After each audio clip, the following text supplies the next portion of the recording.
Hi అండి, నమస్తే. Welcome to Durga smart kitchen. ఈరోజు మన రెసిపీ వచ్చేసి ఈవినింగ్ స్నాక్ రెసిపీ అండి. ఎగ్ బజ్జీ. పిల్లలు స్కూల్ నుండి వచ్చేసరికి వాళ్ళకి ఏం స్నాక్ చేయాలా అని ఆలోచిస్తూ ఉంటాం కదా. ఈ విధంగా ఎగ్ బజ్జీ చేసి పెట్టండి. పిల్లలు అయితే చాలా హ్యాపీగా ఫీల్ అవుతారు. ఎగ్ బజ్జీ అంటే ఎవరికి ఇష్టం ఉండదు చెప్పండి. చాలా ఈజీగా అయిపోయే ఈ ఎగ్ బజ్జీని ఎలా ప్రిపేర్ చేసుకోవాలో ఇప్పుడు ఈ వీడియోలో చూసేద్దాం. ముందుగా ఇక్కడ ఎగ్స్ని బాయిల్ చేసుకోవాలండి. ఇక్కడ నేను 5 ఎగ్స్ని తీసుకున్నాను. మీరు ఇంట్లో ఎంతమంది చేయాలో దానిని బట్టి ఎగ్స్ని బాయిల్ చేసుకోవాలి.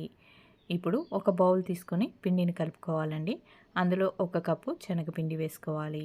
1 కప్పు శనగపిండికి 4 టీ స్పూన్ల వరకు బియ్యపిండి వేసుకోవాలండి. బియ్యపిండిని మాత్రం స్కిప్ చేయకుండా వేసుకోండి. బజ్జీలు అనేవి చాలా క్రిస్పీగా వస్తాయి. ఇప్పుడు 1/2 టీ స్పూన్ పసుపు, 1/2 టీ స్పూన్ వరకు సాల్ట్ వేసుకోండి. ధనియాల పొడి 1/2 టీ స్పూన్, జీలకర్ర పొడి 1/4 టీ స్పూన్ వేసుకోవాలి. కారం రుచికి తగ్గట్టుగా 1/2 టీ స్పూన్ వరకు వేసుకోండి. గరం మసాలా 1/2 టీ స్పూన్ వేసుకోవాలి. ఇప్పుడు చిటికెడు వాముని వేసుకోవాలండి.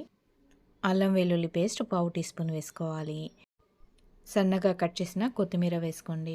వంట సోడా చిటికెడు వేసుకొని ఇప్పుడు వేసిన మసాలాలన్నీ పిండిలో బాగా కలిసేలాగా కలుపుకోవాలి. ఈ విధంగా మసాలాలు వేయటం వలన ఎగ్ స్మెల్ అనేది రాకుండా ఉంటుందండి. తప్పకుండా ఈ మసాలాలన్నిటిని వేసుకోండి. ఇప్పుడు కొద్దిగా వాటర్ని యాడ్ చేసుకుంటూ పిండిని కలుపుకోవాలండి. పిండిని ఒకేసారి వాటర్ వేయకుండా కొద్దిగా వాటర్ వేస్తూ బజ్జీల పిండిలాగా కలుపుకోవాలి.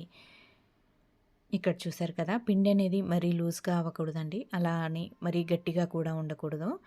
ఇలా కలుపుకొని పిండిని పక్కన పెట్టుకోవాలి. ఇప్పుడు ముందుగా మనం బాయిల్ చేసుకున్న ఎగ్స్ని ఈ విధంగా మధ్యకి కట్ చేసుకోండి. ఇక్కడ పూర్తి ఎగ్గుతో కూడా బజ్జీని ప్రిపేర్ చేసుకోవచ్చండి. కానీ ఈ విధంగా కట్ చేయటం వలన బజ్జీ అనేది తినటానికి వీలుగా ఉంటుంది.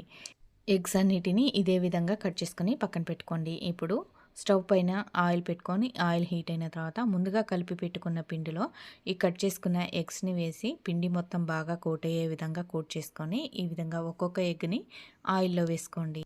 ఇక్కడ నేను స్పూన్తో వేస్తున్నానండి. కావాలంటే మీరు చేత్తో అయినా వేసుకోవచ్చు.